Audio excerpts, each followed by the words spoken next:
2022년 7월 20일 금융위에서 대출 규제를 합리적으로 개선해주는 내용의 개정안이 의결되었습니다.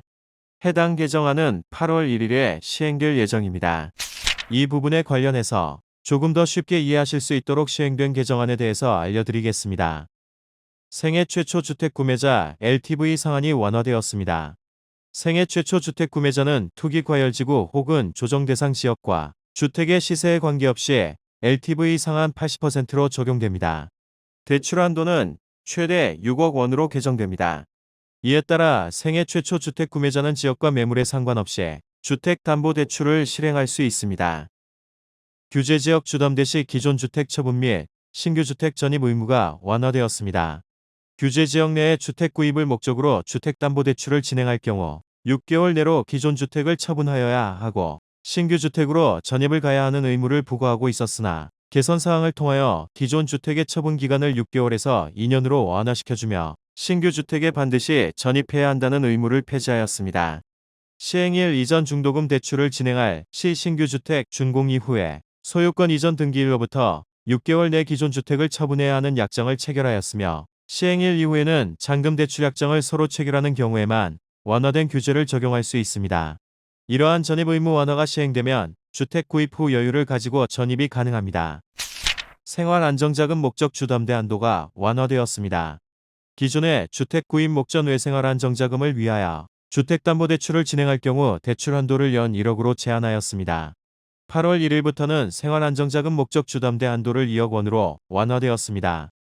DSR 적용이 배제되는 긴급생계용도 주담대 한도를 확대하였습니다. 긴급생계용도 주담대의 경우 1억 원 한도로 DSR 적용이 배제 가능하였으나 8월 1일 시행일 이후에는 한도가 1억 5천만 원으로 확대되게 됩니다. 기존 주택의 처분 기한의 예외적 연장을 허용합니다.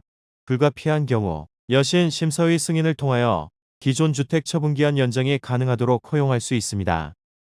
기존 주택의 예외적 연장을 허용함으로써 기존 주택 처분을 수월하게 진행하실 수가 있습니다.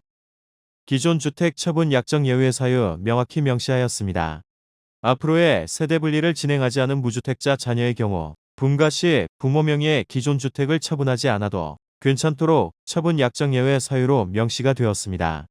단, 1세대 2주택 해소 여부를 확인한 것을 전제로 하며 그를 위해서는 대출을 진행한 후 3개월 내 신규 주택 전입 증명원을 제출해야 합니다. 준공 후 15억 초과 시중도금 대출 범위 내에 잔금 대출을 허용합니다. 현재 준공 후 시세가 15억을 초과할 것으로 예상되는 사업장은 그에 대한 이주비 및 중도금 대출 취급에 어려움이 있었습니다. 시행안이 발현되는 앞으로는 시세가 15억을 초과하더라도 수분양자의 이주비와 중도금 대출을 잔액 범위 내에서 잔금 대출하는 것을 예외적으로 취급 허용하기로 하였습니다. 이로 인하여 이주비와 중도금 대출을 통해 분양 시 대출에 대한 어려움이 일부 해소될 거라 예상합니다. 규제지역 지정 전 다주택 수분양자의 경우 동일한 금융회사인지 여부와 관계없이 중도금 대출 범위 내 잔금 대출이 허용됩니다. 규제지역 지정 이전 중도금 대출을 진행한 다주택자가 규제지역 지정 이후 잔금 대출을 받기 위해서는 중도금 대출을 받은 금융기관에서만 가능하였으며 이로 인해 중도금 대출을 취급하는 금융회사가 잔금 대출을 진행하지 않는 경우에는 중도금 대출을 상환할 필요가 있었습니다. 그러나 8월 1일 시행일 이후 다주택자가 중도금 대출 취급 금융회사와 다른 회사에서 잔금 대출로 전환되더라도 중도금 대출 범위 내 잔금 대출이 허용되게 됨으로써 중도금 대출과 함께 잔금 대출을 진행하고자 하실 때 더욱 수월하게 진행이 가능해질 수 있습니다. 주택임대 또는 매매사업자 기본 보유 주택담보대출 잔액 내 대환을 허용합니다. 주택임대 또는 매매사업자에 대한 주택담보대출 금지로 인하여 기본 보유 주택담보대출을 증액 없이 대환하기도 어려움이 있었으나 8월 1일 시행 이후에는 기존 보유 주택담보대출의 증액 없는 대환은 예외적으로 대출이 허용될 것입니다. 규제 시행 전 모집 공고된 사업장에 대한 경과 조치를 마련합니다. 개인차주는 잔금대출 취급 시의 분양 시점에 대출 규제를 적용하지만 주택임대 또는 매매사업자의 주택담보대출 금지에는 경과 규정이 미비하였습니다. 그로 인한 결과로 주택담보대출 금지 규제 시행 전 분양받은 경우라도 규제가 시행된 이후 잔금 시점 규제를 적용하게 됨으로써 잔금 대출이 불가능하였습니다.